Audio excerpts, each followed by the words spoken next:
in Helicopter Island in Palawan. It's really like a paradise. Look.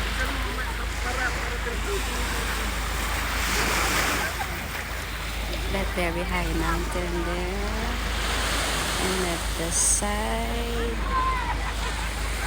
see there.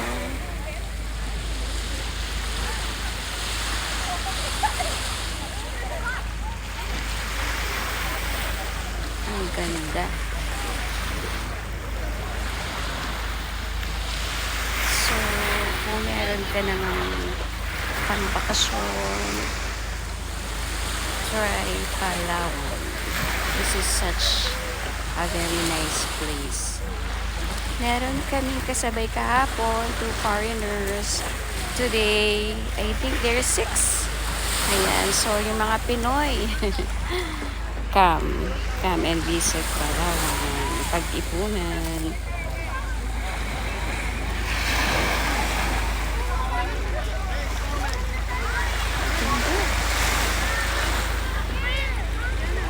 Yung kasabay namin galing US, they're from Bicol,